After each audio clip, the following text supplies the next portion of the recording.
Fett. Follow me, friend. I see why they call you the best bounty hunter in the galaxy. You can't beat me. I'm Boba Fett. I'm the greatest bounty hunter ever. Oh, yeah. Didn't see that one coming, did you? I was flying around with my jetpack, just smoking rebels with a laser. Ba-boom, ba-boom, ba-boom. Han Solo was all, hey, wait. And I'm like, oh, I've been waiting for this for a long time, Solo. Ba-bang. Oh, yeah. A little rope and dope, huh? Left, right. Oh, down goes Solo. The big bad Wookiee be growling in hell now. I even put one between Skywalker's eyes, right between those pretty baby blues. But then Jabba the Hutt was all, oh no, this guy's too badass, man. So then 80 Jedi showed up. I took out about 67 of them. Oh, you thought I was over there, but guess what? Over here. Well, let me just take this bad boy off my... Oh, he's even better looking without the helmet.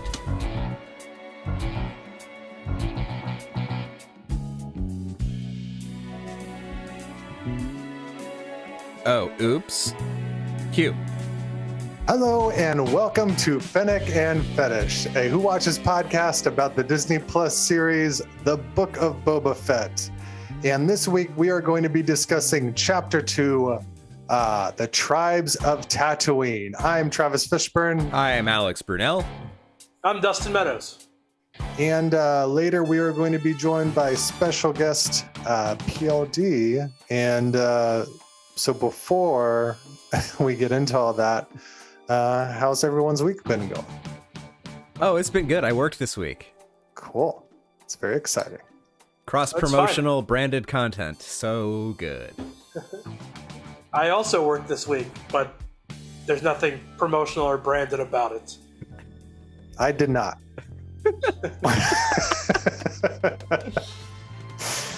You know what I did do is I used the vacuum cleaner that my partner and I got for Christmas from her brother, and gave the apartment a good sweeping. It's a nice, very exciting. It's a good vacuum cleaner. The canister could be a little bit bigger, but you know, what are you gonna do? I guess vacuum more often so it doesn't fill up as much in one vacuuming. But you know, all right. What are you realistically gonna do? Yeah. So Alex's vacuum did what this show does not, and that is suck. Because I thought this episode was really great. Dustin, what did you think about this week? I definitely thought this was a step up from the first episode. I was a lot more invested this time around. I mean, I know they couldn't have started with this episode, but this one definitely, I think, had me hooked a little bit better than the pilot did. Yeah. For sure. No, I absolutely agree. What about you, Alex? Totally. My big asterisk is still he is dreaming for us in chronological order. There's also the thing of since these I understand these are illustrative flashbacks that are referring us to the relevant now of the show. That being said, and not even the how brilliant the second half of this episode is notwithstanding, it's so great. Like the whole dream sequence, flashback, whatever, is so great in this we'll get into it with the tribe and Boba becoming one of them, and everything is so good. But this show feels lopsided. I feel like we've been getting so much more of the backstory than a lot of this really interesting what's going on now kind of thing. Those are just my asterisks. Like Dustin, I thought this was a huge step up from last week. The action sequence did better than last week. That whole train sequence was so great. We'll get to these, but such gratifying Easter eggs. Oh yes, and just throughout, just stuff going on. Yeah. Thumbs up for me. I like this one. Oh, and did either of you guys notice who shot this episode? It was not Dave Klein. Did you notice this, Dustin? Dean Cundy. I did not. Oh, sorry. Yeah, no, Dean Cundy. Dean Cundy, who cut his teeth in the 70s on such films as Halloween, and The Fog, and then Escape from New York, and kind of parted ways with Carpenter around 1985 to do Back to the Future, and then Park. 1, 2, and 3, and then would go on to do Jurassic Park.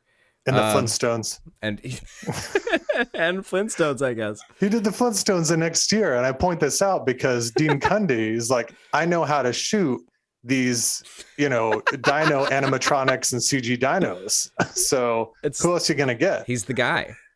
And also, Who Framed Roger Rabbit? And I think he did, Jurassic Park because of that. He's like, I know how to shoot things that aren't really there. That is correct. And he hasn't really shot much high profile stuff in a good chunk of time, if I recall correctly. And I know he was teaching because I've worked with people who had him as a professor. I can't remember what school, but I know that he was teaching for a time at least. And he did very good work in this episode. The stuff in the cantina or the casino or where Flashdance works. And in Tashi Station. I loved how both of those scenes were shot so much. This was great. So yeah. Travis, how about you, man? Yeah, no, I loved it. I was a lot more positive on the first episode than, I think a lot of people were, but yeah, this one just even more so.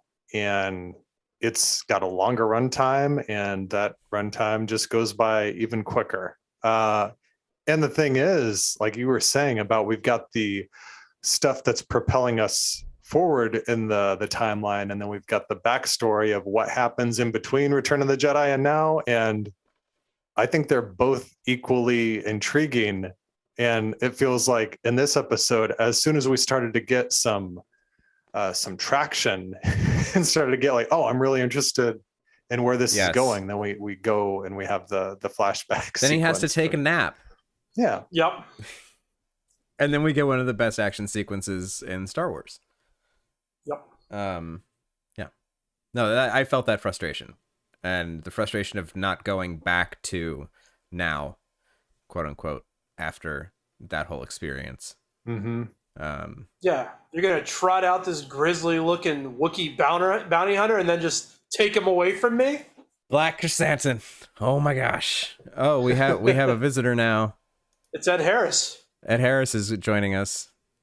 Hey guys, the official rub for Ed Harris, producer and head writer for the FCL and Action Industries. It is PLD, everyone.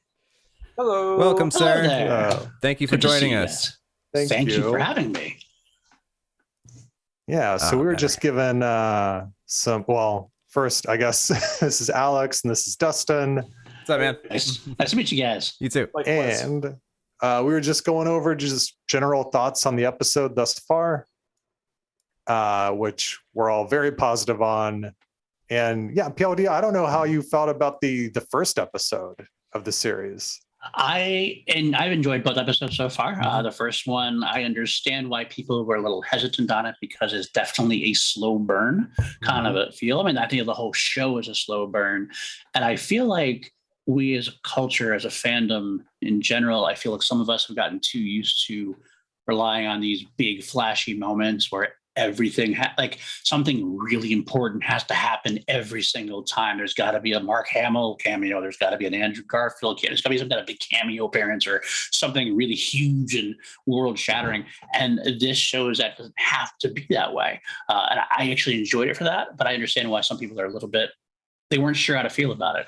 But I really enjoyed getting this slower, smaller story that, in fact, I feel does have a little more that's going to be said by the end of the series. By the end of the season, I think we are going to get a little more bigger overall pieces of the Star Wars universe. But I'm fine taking the slow burn ride. The first episode was really good in terms of I liked how it set up with the future and the past. I kind of figured it was going to go that way. I figured we had to see him get out of the Sarlacc pit, like the Patton Oswalt narrated Sarlacc escape. And I figured we're going to get to, obviously, as the Book of Boba Fett, we got to figure out where he was from there to where we saw him in Mandalorian. And I liked how it was set up. Yeah. Going into this episode overall, I think it did a great job of continuing that narrative. I will say the balance was a little heavier on the past than I wanted completely. I would have liked a little bit more balance per se. I got the main thing I thought was I kind of wanted the structure of the first episode in terms of going back and forth a little bit. Yeah. Instead of like the half and half for like the basically Lord of the Rings book version instead of the Lord of the Rings movie version, so to speak. That's how I put it. But overall, I think the story itself of the second episode definitely hooked me in even more than the first episode. Yes. Yeah, I agree with that. And there's a limitation of it's a dream and not just a flashback that we're getting through narrative. He has to take a nap every time we want to get more of the story. So, write yourselves into a back to tank right there. Can only take so many naps. Yeah, it's kind of challenging, I guess, making that work out that way. Yeah. Got to pay themselves into a corner, I guess. But so yeah, we were just I was just about to start gushing over Black Chrysanthemum, the Black Wookiee bounty hunter that made his first live action appearance in this episode. On the stream here, I'm going to cut to a nice visual that Travis made up for us. His comic book iteration versus his on-screen debut. Like, I was not expecting this at all. He is a staple of Dr. Aphra and shows up in Darth Vader and a handful of other modern era Marvel Star Wars comics and is a super fun character. And yeah, I was gonna say, of all of us, I think Alex is probably the most familiar with this character. He is violent. very violent. If they show any of his, there will be a fight scene. Like, why would you bring this character into this show without there being, that's like, there's a promise of a fight scene with this character, I feel like, coming up. And I am so excited to see that. And he and Fett have a history that's in some comics that are more recent that I haven't caught up on.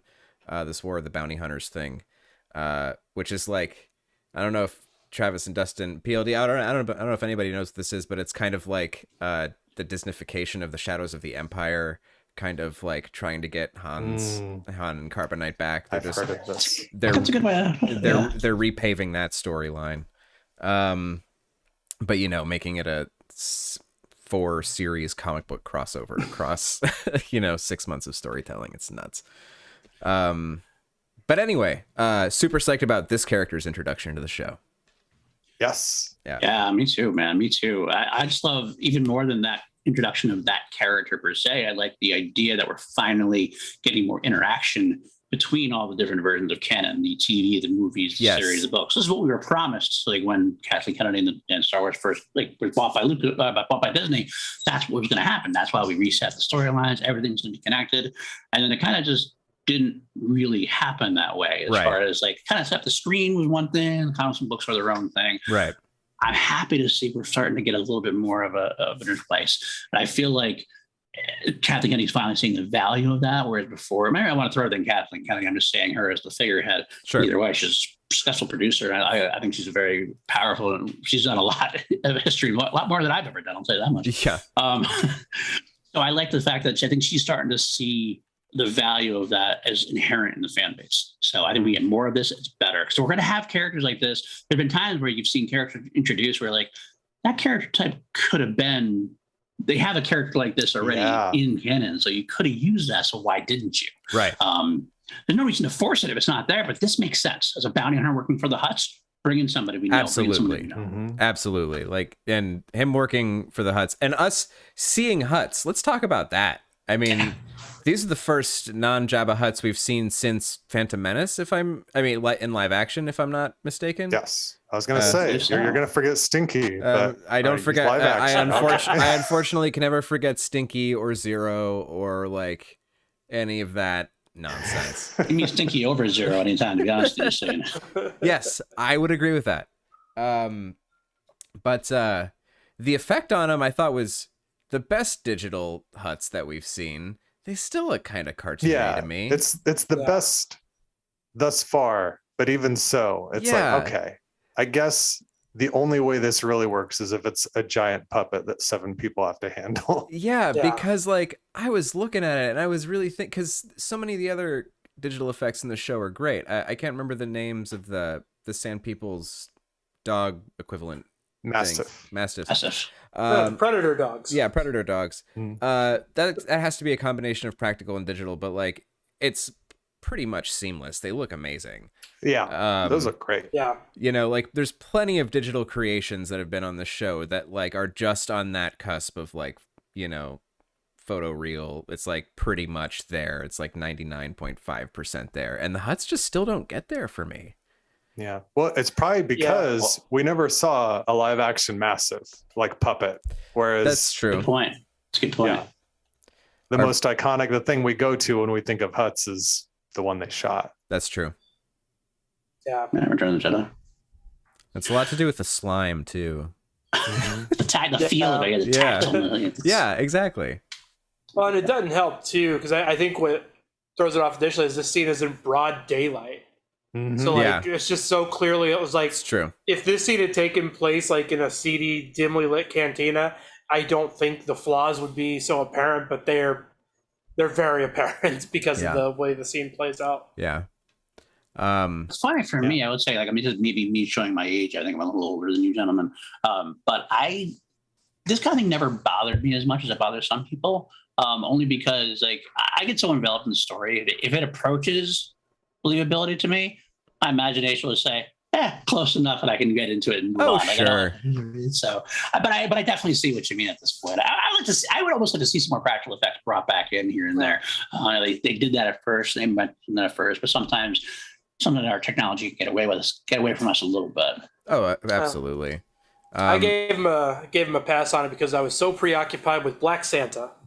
But yeah, no, speaking to that, I just like the Black Chrysanthemum costume. I thought looked so fantastic, and the way that they have portrayed Wookiees thus far, the way that like the first time I saw Chewbacca in episode 7, I'm like, they got the costume right again, because I can't stand the episode 3 Wookiees. I don't think they look right. No. But I'm like, he looks good. Even Sagwa, the emaciated Wookiee from Solo, I think that costume looks pretty good. Yeah. But this looks great. I think they're really nailing that look.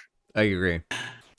Yeah, Revenge of the Sith, they kind of look like big, bulky linebackers, all of them, and they all have like they shoulder do. pads on and just seem like weird. I get that.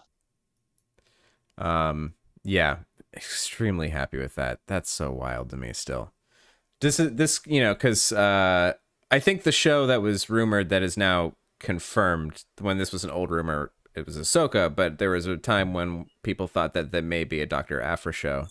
And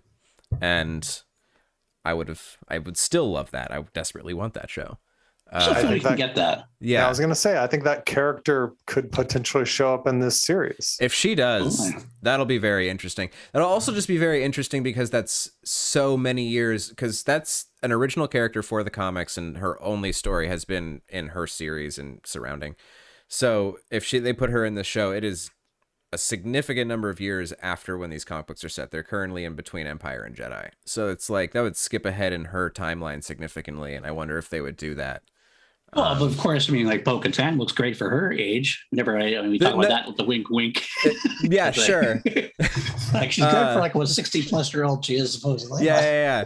Not so much that as just like the trajectory of the character, and then like if you put her, how much do you have to answer about what's happened to her recently if you put her in a show like this and how does that conflict with what they have planned in the comics? I do wonder if the comics, and coming back to the comics real quick, with War of the Bounty Hunters being so recently, I almost wonder if this is a distinct way to try to not only just bring Black Chrysanthemum in, is a way to connect them even more. I mean, because War of the Bounty Hunters that's not a bad point, it's happening, and then this is happening, and there's these rumors going around, what you can believe rumors, all sorts of rumors that maybe Kira might make an appearance potentially. I heard that as a rumor, and that with what going on with the War of the Bounty Hunters, might be a way to connect the whole thing. Yeah, that would be very interesting if they actually like did a little mini cross-promotional thing, like secret cross-promotional thing like that. That would actually be very interesting. It doesn't need to be a big thing. It's just like the fact that they're coming out at the same time, the stories just haven't naturally connect. So and that's the kind of thing I love too. Instead of doing we're going to make this a big crossover event between everything, just do it quietly and make it work. And then it's even more effective to me. Yeah, absolutely. And that's the Marvel touch until they became, very overt about it. Yeah, true. But yeah, What else about this episode? We got way back at the beginning, when they're interrogating the Night Wind assassin, as they're called, which I'm like, that's a strange name, but they can't all be winners. No. And the whole Rancor fake out that they do on him. Very good. That was a great bit. I did like that bit. That was funny. That made me laugh. No. It was funny, I did wonder but for a second, also, like, did we get a new one? Is that what that was? Yeah. But you go ahead. I was hoping. I would say a part of me kept hoping the door's just going to open. And it's just going to be the Rancor keeper back there still crying. I actually did that pass by my mind too. Is he going to show up there? That'd have been nice. It's just interesting. This guy was willing to die by blade, but a Rancor is too scary. It's a little too much. Yeah, that's true. Nobody wants to get eaten alive. Also, he says to Boba, what's he say here? I've got it right here. Ichuta? Yeah. Ichuta. Heard that Which, before. yes, which we know that from. Nice to see a familiar face. Ichuta. How rude. But I'm gonna say, as a kid, I couldn't, you can't quite understand what these things are saying, and that it's a different language. I always thought E3PO said to C3PO, "Eat your butt," and I'm like, that is a rude thing to say, eat your own butt, but that's not what it is. That is a rude thing to say. Maybe that's Huttese for eat your butt. That's kind of my my canon. Like, I personally, I'd be upset if somebody was like, eat my butt. But if somebody was like, eat your own butt, like, there's a line and you crossed it. I feel like somebody somewhere must have like translated that somewhere. Somebody. Yeah, sure. But you don't need to know the words to know what it means. That's true. We all know R2 swears like a drunken sailor. Yeah, it's true. Yeah, you pick up the Star Wars curse words as you go. Poodoo, very obvious. Lurdo and Ewokese, which we've talked about at length on this podcast previously. Clunky. Yeah, McClunky. McClunky. Oh, that's what that is then. Greedo's just like, shit. I read before he dies. Clunky. That's my headcanon now. Oh, I like it. And then that scene, the Rancor Pit scene, leads us into this great scene with the Ithorian mare. Mm-hmm. A wonderful, practical, creepy, weird, hairy fish man. I love that. I enjoyed that one very much. Yes, that was so cool. The sound design. I wasn't a big fan of the receptionist guy. He kind of like took me out a little bit. Like sometimes, like a lot of the Disney Star Wars, I find that a lot of times there's like little characters that just like they're not in Star Wars. They're obviously just our world people. Like it's like the guy like during the first like Mandalorian, the Hey Mando guy or whatever. Same type of thing. They don't feel like they're part of the world. Take me out a little bit. The mayor, like the mayor's Major Domo last week was kind of one of those people to a degree. He was kind of like very like Englishly speaking. But the mayor himself was exactly what he should be. I like that. Totally. Felt Star Wars to me. Yeah, the mayor was. I'm excited to see when that character comes back. That was Robert Rodriguez voicing that character. I learned after the fact. Oh, I did not know that. Did not either. Did not sound like Rodriguez to me, but it was that character was also uncredited. The voice was uncredited. The puppeteer was credited. The voice was not credited. That sounds like a small screen Star Wars question for the STL. Oh yeah, put that in there. Oh, we're gonna get to it. We're gonna get to another like deep cut small screen. Like not it's referenced in the credits. Nice thing of this episode. For the record, I love mustache receptionist guy. I am pro characters popping in there that like you just look at them and you're like, why are you in a Star Wars? I mean, everywhere's got to have idiots, right? Oh yeah. True. I mean, idiots just are a fact of biology. That's true. I mean, there's dumb cats. You know, there's dumb dogs. There's dumb anything. So there's That's gonna be dumb desert wasteland Mos Espa guy who lives in the basement of his mom's like fruit hut or whatever they do there. Shogun fruit hut. Or gourd hut. They would have gourds probably. That too. Yeah. So then they Video kill the games are they Nightwind playing? assassin. Oh yeah, I guess he's fun. Yeah. Shoot him in the head. He had outlived his plot usefulness. That was fun. So it's very unclear who the Nightwind assassin was actually working for. Yeah, I mean, like he sounded pretty scared when he was saying the mayor did it, but you don't necessarily know. Although, honestly speaking, the mayor could have done it at the bequest of somebody else, which is what my thought process was. I feel like he was hired. He's been instructed by someone higher up, obviously, to take care of Boba. The higher up, my prediction is that's where if we do get Kira, that's where that will be somehow. But yeah. It would be truly. I would be very impressed if Emilia Clarke did a Star Wars TV show. I'd be very impressed at that get. I'd also be. What's she doing now? I don't know. She wrote a comic book recently. I don't. Yeah, after last Christmas, I think she's like. About to say, after that Christmas movie, I think she'll probably take the paychecks wherever they're being offered. And she might just be sitting on her throne of money. That's true. I will say that, like, not to besmirch the name of Emilia Clarke. I mean, besides Khaleesi, I mean, she's never been exactly the most thrilling actress, giving most thrilling performances. I mean, she did fine with Kira, but her Terminator was not very good. Oh yeah. Oh, that was hardly. Terminator was hardly her fault though. I'm not blaming her, but at the same time, she was. But she wasn't great. Magnetic. Yeah. There's not a whole lot of magnetism to her. She very well could also be one of those performers that's very dependent on a director. Could be, absolutely could be. Because I'm sure I haven't watched Game of Thrones, but I'm sure she turned in some compelling moments on that show. No, there was actually she was Game of Thrones director is who directed the Terminator movie she was in. Yeah, but that's who is that guy though? That was Alan Taylor. Right. Alan Taylor, yep. Alan Taylor is a good TV director. He's not a good feature director. No, that's just a disconnect with Alan Thor: Taylor. The Dark World. Yeah.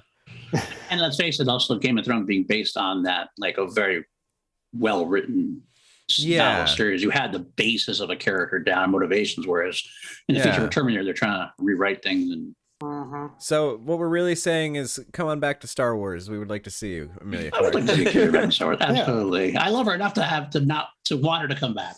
I feel like she would also have to pop up in because they announced that, who knows what Star Wars shows they've announced are still going to happen, but like they announced that Lando show, and if she agrees to come back in this, I would have to imagine she'd pop up in that too.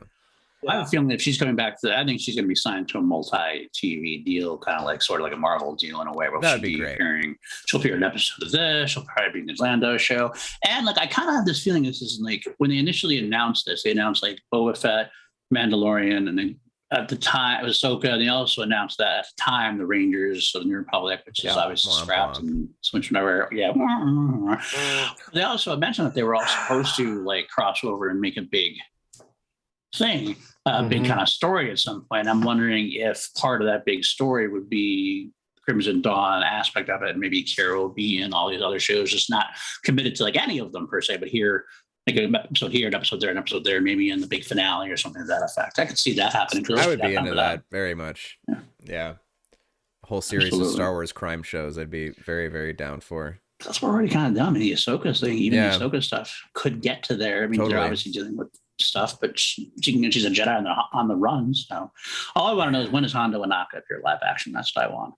It's got to happen sooner or later. They've got the model for him that they have at Galaxy's Edge and everything. So I mean, marketing alone, they got to put him in, right? Because he's in Galaxy's Edge. They got to put him in everything else, right? Yeah, I mean, we got that the DJ droid is a character on this show now. So it's true. That's right. Can I say, by the way, I just want to throw it out there from last week. That was one of my favorite parts, the little jazzy version of the Cantina band, the remix version of the Cantina song. That was great. So are we to assume that also that's Figrin Dan? I mean, like, I'm assuming that's Max Rebo, but like, but there's so many Bith that we've seen like throughout the galaxy. Like, I didn't assume it was any of Figrin Dan and the modal nodes at Jabba's Palace. Plenty of modal nodes in general, let alone it was maybe just one of the other modal nodes. We don't know why we're assuming. It could have been because it's a different instrument entirely they're playing. used to That's know true. all their Exactly. names. That's true. Maybe figured not Dan the learned a clue little horn. bit. It wasn't the That's what it Clipboard. is. I used to know the names of those instruments too. Me too, back in the day. Back in the day. No longer though. The things I've used my brain for over the years. You're on that. So yeah, I think finally we'll go into the flashback sequence a little bit. Yeah. And we gushed about PLD. We gushed about this a little bit before you got on too. Like, this is just a fantastic bit of Star Wars storytelling. Yes. I finally care about the Tusken Raiders more than you ever have. Yeah. Past at all. I mean, we kind of get there a little bit in The Mandalorian. We started with that a little bit, but I love seeing the in-depth and like really give a really deep storyline of who these characters are, who these species is. And it's almost like I mean, because they go from being like the animals, the women and children, the animals that Anakin slaughtered in Attack of the Clones. Now that scene actually plays a lot even darker now when we come to know these characters. Yeah. So I really thought this was well done. Yeah. Yes. Absolutely. Yeah. Dances with Wolves, Star Wars style, a little bit. Mm-hmm. Absolutely. And the stuff that happened within this, like him making his own gaffy stick after going on the Vision Quest, when he had the peyote lizard go into his brain. I love that when that happens and he's got this look on his face, and what he says, I have it written down. He's like, "I'm sorry. I think I swallowed it." You little bug. I'm sorry. I just swallowed the thing. Okay. I'm just gonna bring up one Alex Brunel gripe I have about that part of it though, which was and this is like a very specific me pet peeve, but that's a flashback. That's a dream within a flashback, or a dream within a dream. Yeah. Mm-hmm. And like that level of removal from the main narrative is kind of just like, woof, to me. Yeah, I get that. But Were you I'm expecting to see Joseph Gordon-Levitt pop up in there? I wouldn't have been surprised. What was totem then? Is it the something on the gaffy stick? And put that on in the end of his gaffy stick. That's his totem. Yeah. But which is, this is a very cool sequence, but it's still just like, okay, now we're doing that. Got it. That's all. I'm not trying to knock it. It's very cool. Let me ask you a question. How much more do we think we have the Tusken Raiders? Are the Tusken Raiders going to be the entire pathway, or does he leave them soon to go on something else? Very curious about that too, because that seems like it would bring him pretty close. This little part of the storyline seems like it'd bring him close to the end of that quest. I feel like what else do you have to do there? Yeah. I would be surprised. Oh, sorry. Go ahead, Travis. No, you go first. I was going to say, I would be surprised if we don't get caught up to him finding Fennec in the desert by the next episode.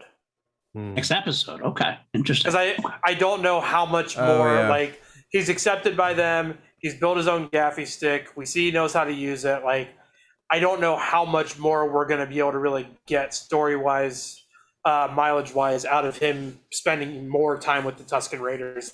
Because then it'll start going into what he was doing with Fennec before he crashed the Mandalorian's party. Right. Yeah.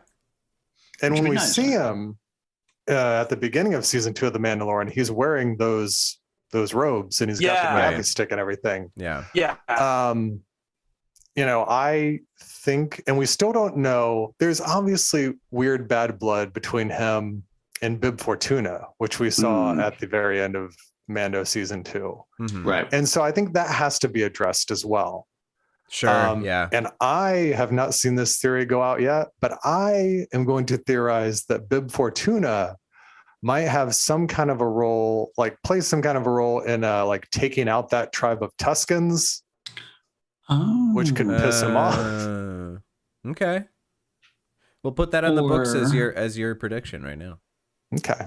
Or is it to have Bib Fortuna has something to do with Timothy Oliphant's character? Oh, no, Timothy Oliphant's character got the armor through the Jawas, but maybe he facilitated it somehow. I don't know, potentially. My question actually about two things is that it's funny you say that maybe Bib Fortuna took the Tusken Raiders out. I'm wondering if we're going to get the Tusken Raiders in the present time at some point. Does he call on them to help solidify his seat of power, so to speak? He wants like his own little army to back Yeah. him up against Black Krrsantan and Jabba's like little slave, or not Jabba, the other hot slaves that they have. Yeah. That would be very cool because then it would draw even more parallels between Star Wars and Dune, which the same people are very much Yeah. like those characters. I really actually feel like we're going to see that female Tusken Raider again. I feel like she's being set up to come back at some point. Now, is she somebody we even already know? I feel like that's too much of a leap, but I wouldn't be shocked if they try to pull something off with that. Yeah. Yeah. I don't know. People have theorized that is Fennec Shand, and I do not believe that's the case, because if it was, I think they would just cast Ming-Na Wen and have her play, like, be in the robes instead of highlighting this other actress who's been in there. Right. Agreed on that. Also within this is a super fun scene where when Boba goes out at night to Tashi Station. Yeah, pick up some power converters. And to kick some ass. Yes. He came here to pick up power converters and kick some ass. And he's all out of power converters. And remind me the name of that species? Is it Niktos? Yes, those are Niktos. So like a Nikto biker gang. Yes, I just referred to them as the Ceres from Galaxy Quest species. Also that, yes. Oh, that as well, yeah, pretty close. It's like, I'm just missing the little antenna things. So there's two human characters in this bar, aside from the bartender, who looked familiar to me, and it took me until the credits to realize who this was, because they're credited as these two characters. So the first picture I'm going to cut to here, these are characters from a deleted scene from Star Wars from 1977. This is Cammy is the girl and Fixer is the guy. These were some of Luke's friends, quote and unquote Wormy friends. is Luke. Wormy is Luke. Wormy.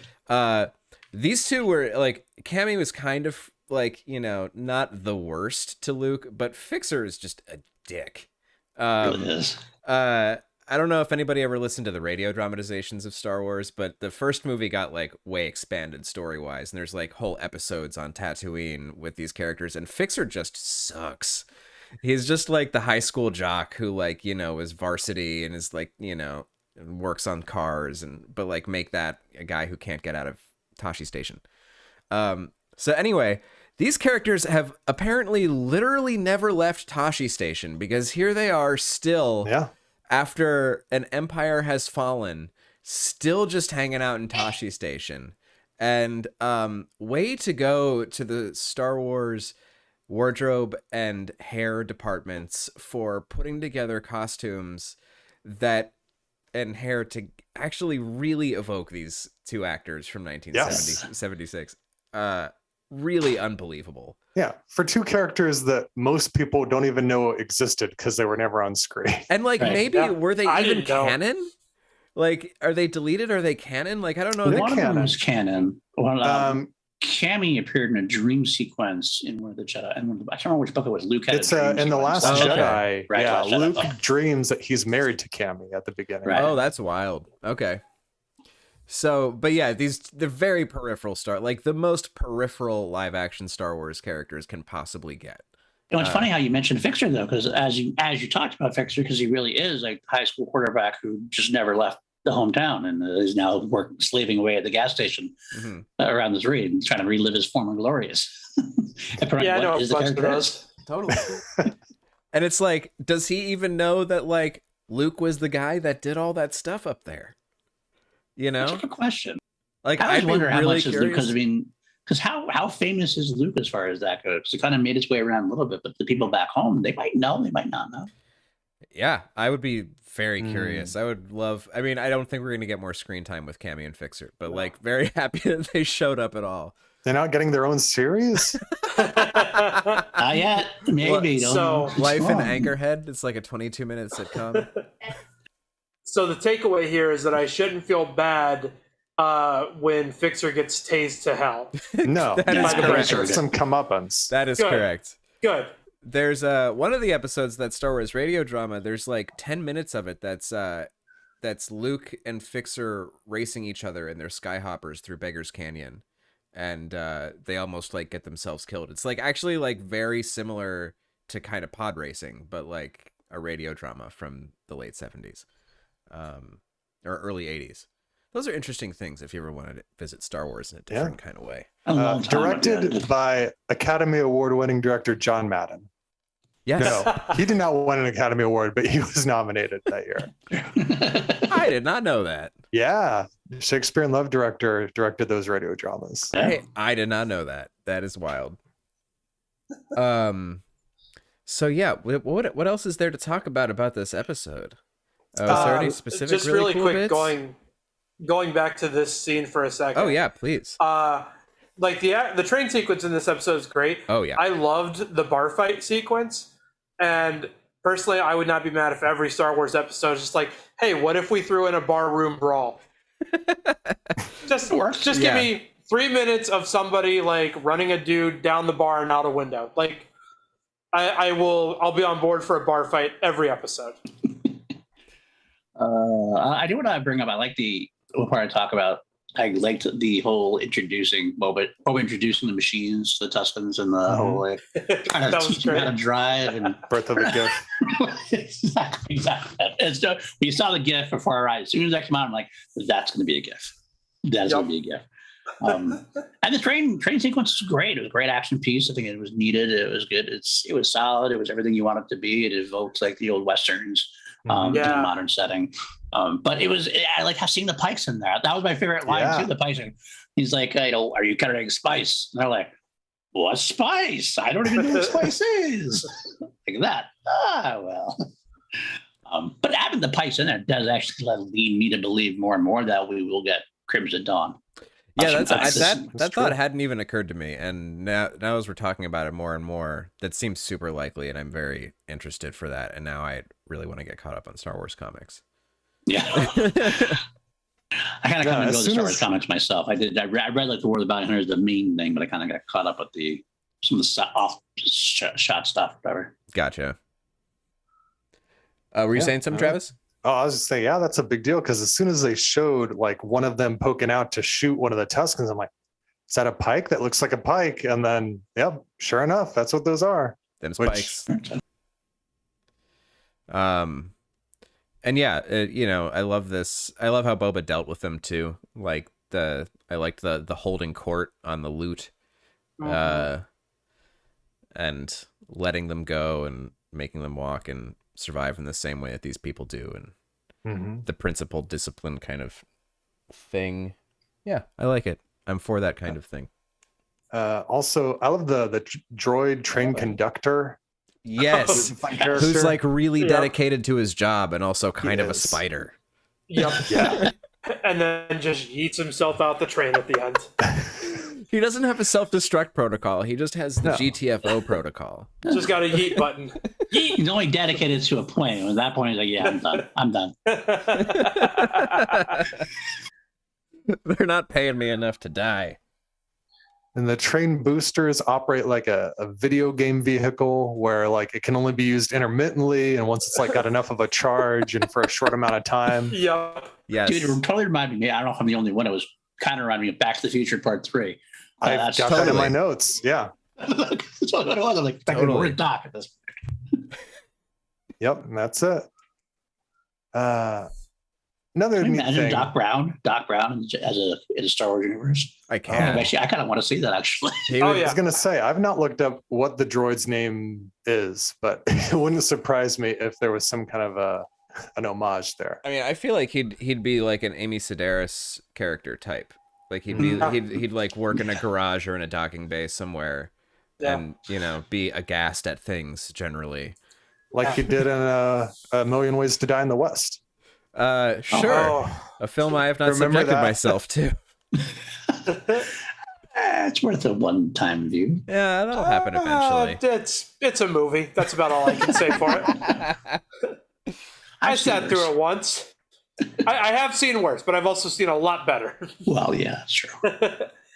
I mean, I also would be fine if John Williams can play a bartender, so can Christopher Lloyd. So. There you go. That's a good point. That's a fair point, yeah. Another thing I have in here, and it's regarding the train, and when it's first introduced, we hear it in the distance, or what sounds like it. What actually it sounds like is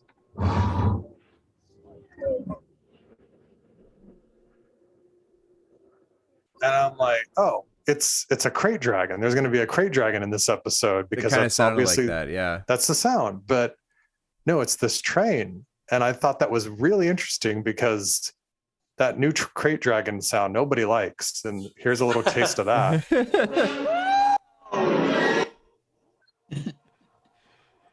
Whoa. And I'm like, why would this? So I'm like, either this train is using like the crate dragon sound to, you know, scare off the locals and make them think it's a crate dragon, or is this a way for them to like go back and retcon what Obi-Wan was actually doing? And he's not making a crate dragon sound. He's making the sound of this train, which they would be equally scared of. That sounds like a nice subtle Filoni retcon right there. Mm-hmm. Yeah.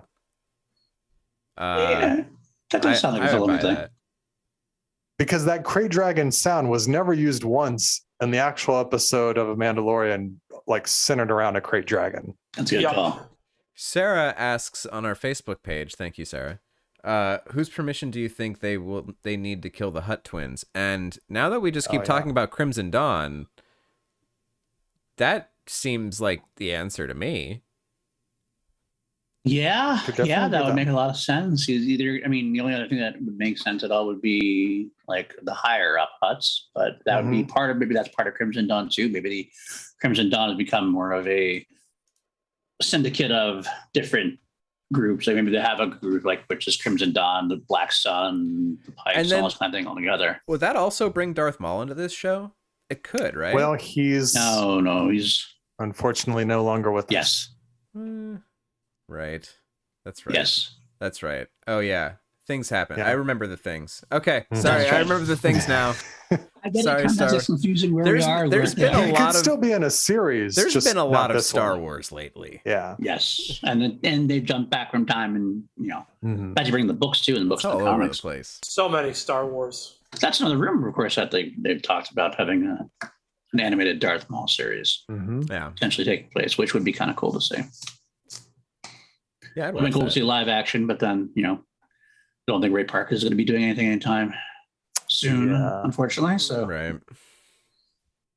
Is he just older? Did something happen to him? He just did something, and he was, you know, got a little trouble. Let's say. Oh, oh no. Little trouble. Oh no! I can't believe X-Men's Toad let me down. Yeah, exactly. So I think that's The why original it's Snake Eyes. The How could original the Headless Horseman do this to me? I know, right? But and then that's why I shifted, I guess, to maybe an animated thing, which would be kind of cool. I'd like to see that anyway. Yeah. Mhm.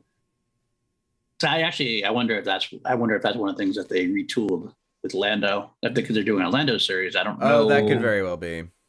Maybe that's why they had to take some time with it and see what they're going to do with it potentially. Well, yeah. We I haven't also talked heard- about. They haven't done whether Lando was going to be like before Solo or after Solo. No, all they actually said was Lando. We just kind of assumed, by we I mean Star Wars nerds, just kind of assumed Donald Glover Lando because I think he still has contract left. you know? Yes.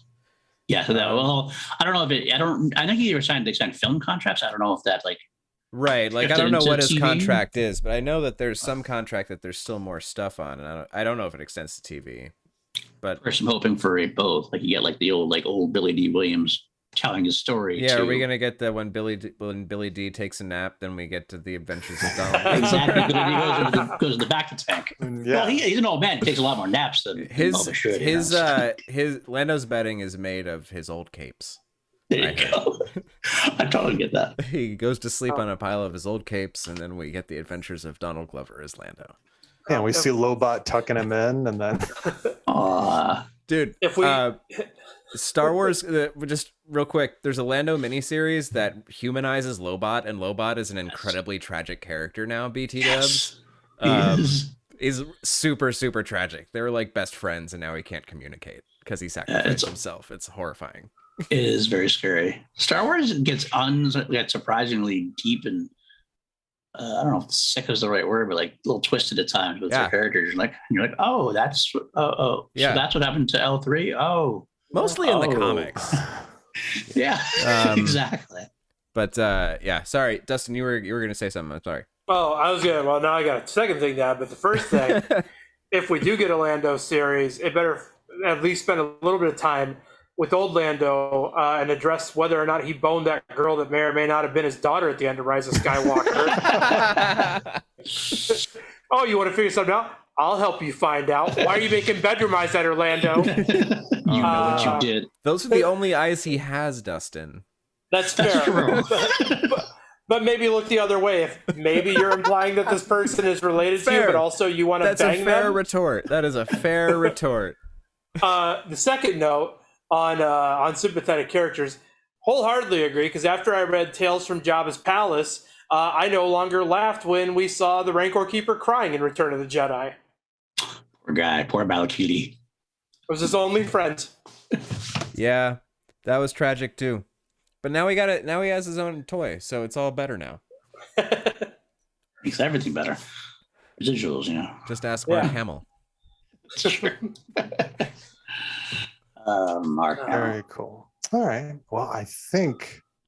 Does anybody else have anything else on this episode? I don't think so. It's solid. It ended where? Yeah. A lot of Trandoshans in Mos Espa.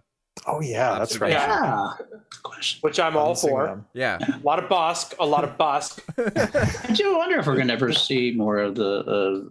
Well, we get the guild in Mandalorian, so I was thinking the old guild, see if that would be coming up at this point, because he said he's not a bounty hunter anymore. But I mean, he's the only one that thinks that. Obviously, everybody else still thinks of him as a bounty hunter. Right. To a degree, so that'll come into play at some point, anyway. Yeah. Yeah. But yeah, and I'm definitely interested to see how this ties in to everything else going on. Yeah, I'm definitely looking forward to whatever happens on Wednesday. Yeah, it'll be really interesting to see this. Yeah, how this wraps up. If this sticks to being a limited series as they've said it's going to be, or if it potentially expands into more, what it means for Mandalorian season 3. There'll be a lot of very interesting.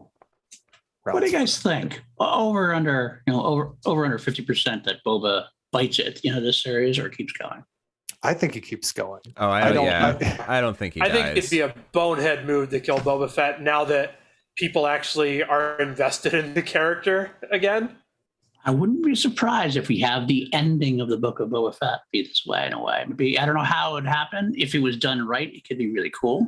Mm-hmm. But I do agree. Although at the same time, it'd be kind of cool if we have a cameo. We actually, obviously, we saw the Mandalorian had the cameo of Luke. If they're doing that, having a Boba Fett and Han Solo fight at the end be the determining factor, and that's where Boba goes. I don't know. It could be interesting to see. You go ahead, Dustin. I was going to say, I could see it being a solid narrative choice, but I could also see it being the dumbest move they've made since they blew up the Razor Crest. So. That's true. I guess the thing I said the reason why I think it is a potential of happening is because it does lead into all these other stuff with the Mandalorian. Therefore, just kind of kicks us back into the Mandalorian being the main narrative at that point. But not saying I want it to happen. It's definitely a fair point. Passed through my mind whether they'd go that route or not. I mean, in Filoni, I trust it. In Filoni and Favreau, I trust at this point. So yeah, see what they do. Yeah, for sure. Yeah. My thought with the potential of Han Solo showing up at any point near the end of this series is also I thought it when I saw Black Chrysanthemum. I'm like, oh, I want to see Chewbacca and Black Chrysanthemum fight.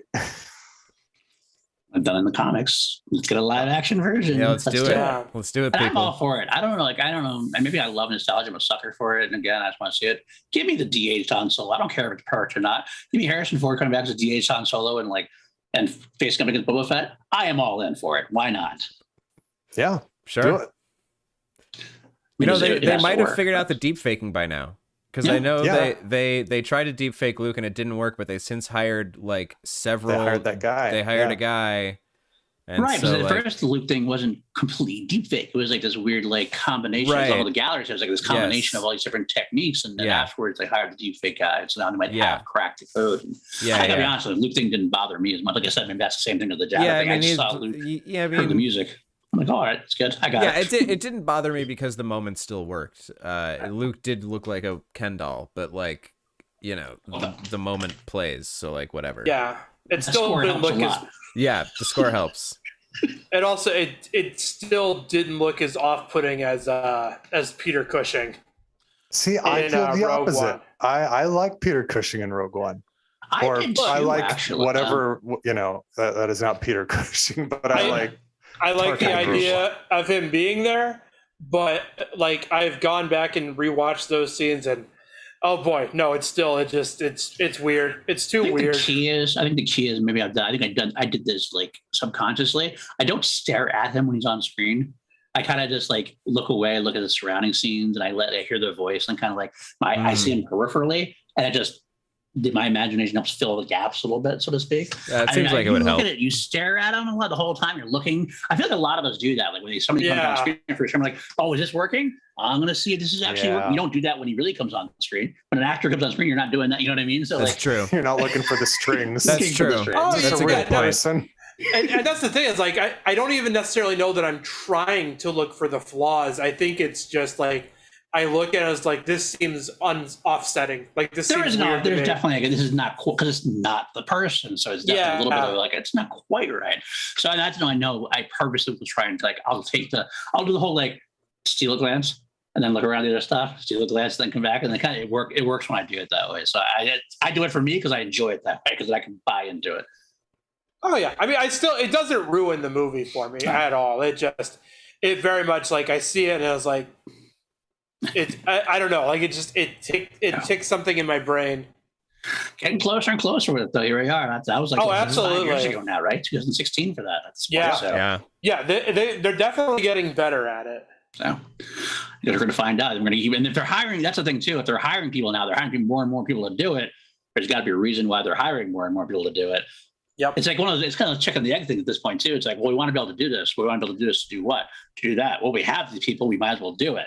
It's going to be this thing that kind of builds on itself. Like we might as well throw a young Han Solo in there now. We got the technology. Let's use it. Kind of thing. Yeah, and they've already had Harrison Ford with all the dots on his face for Indiana Jones doing the de-aging stuff. So that's right. He's an old pro at it now. Maybe. Being the operative word. Operative word, that's true. But you know what? We're only going to have Harrison Ford. I hate to say this, but he's not a spring chicken, so we're not going to have him for like forever. I know. We're just going to use them all up. Use the hell out of him while we got him at this point. He seems like he's in on it. He seems like he's in on it at this point. He's like kind of, where he used to like phone in performances. Now he's kind of just like, he used to like be very crotchety. Now he's just kind of crotchety like give me the money, I'll do it. But he still kind of does it, which is what's cool to me.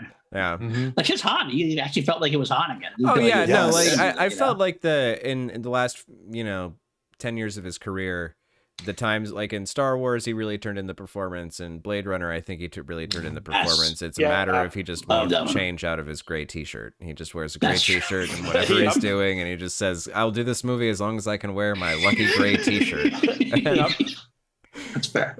And he's only wearing the gray t-shirt underneath the Indy jacket. I swear to God, if Indy wakes up and he's wearing if he's wearing a gray shirt, I will leave the theater. You're just not going to see him wake up. You're just a jacket that would just pop open during an action sequence. Underneath, it's going to be the gray shirt.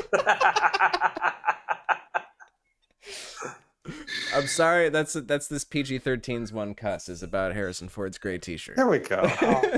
I never asked you guys about that before. I kind of came on late, and everybody was like, I almost did it a couple of times because I swear like a sailor. I'm not gonna lie. PG, so I do too. It's hard for me, but yeah, we keep it like PG-13 on the show.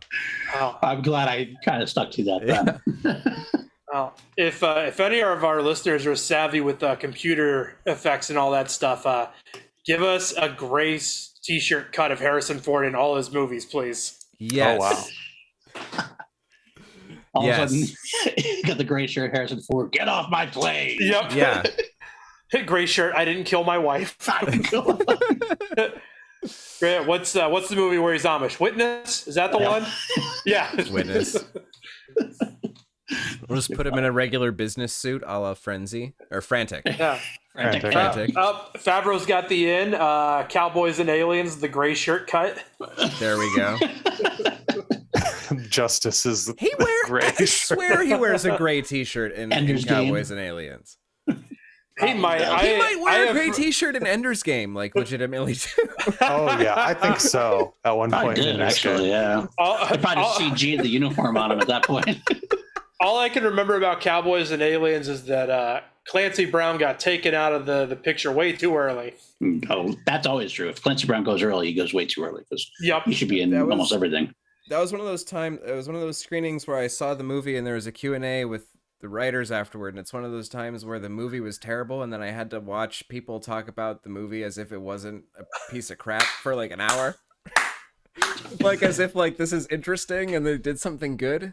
Well, I mean, honestly, the best thing about that movie is that Harrison Ford seems like he's trying in it. That was the first movie in like over a decade that I came out of, and I'm like, Harrison Ford woke up. Yeah, I don't know how he did it, but Jon Favreau did it. The only thing that was interesting that came out of that Q&A is that apparently Steve Odekirk did a draft, and then I just desperately wanted the Steve Odekirk version of Cowboys. Wow. Kung Pao Enter the Fist, Steve Odekirk. Yeah, that guy. Odekirk. Yeah. Ace Ventura Fat When Thumbs, Nature Steve Calls Odekirk. is Steve Odekirk, yes. That's an interesting version. I kind of want to see that now. Yeah, I'm like, why did you do whatever you guys did? Why didn't you let Steve Odekirk make this movie? Yeah. Well, forget that he hasn't made anything financially successful almost ever.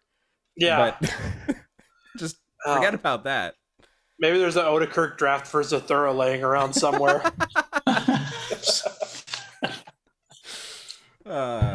Star Wars. All right. So, I guess with that one, we're going to go ahead and start wrapping things up. So, in the meantime, Dustin, where can people find you? You can find what I got going on at DustinMeadowsComedy.com, Twitter and Instagram at Dustin Meadows. If you're in Whittier, California, this Saturday I'll be doing a show in somebody's driveway, which should be a grand old time. Thanks, COVID. And assuming, well, no, we're going to continue to bungle it. I should be performing in Alaska in April, but Alaska is one of the many states that's bungling this, so I'm waiting on it to be canceled any day now. So that's what I've tentatively got coming up. Awesome. Not really. And Alex, how about you? Twitter and Instagram at Alex Brunel. Neither serve a purpose. I don't like social media. Mostly I'm here on this podcast and on my couch. And PLD, where can people find you?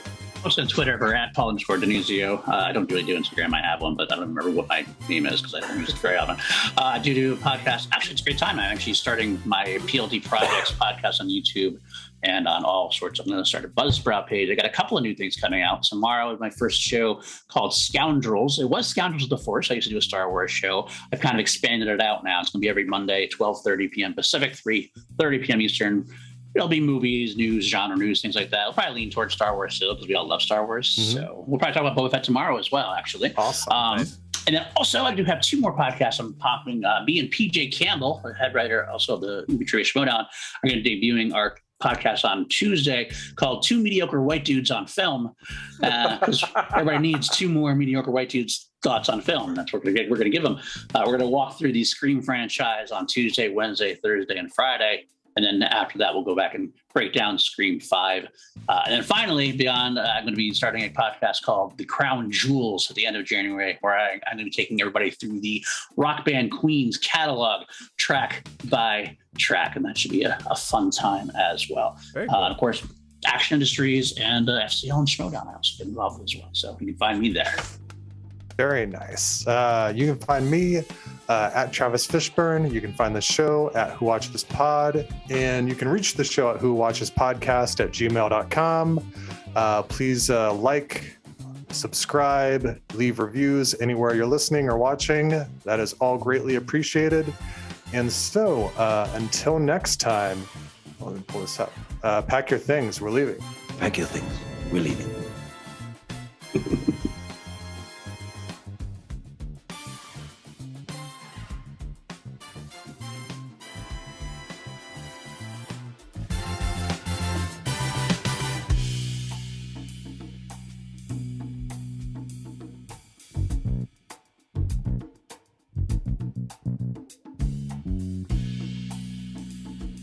Bye.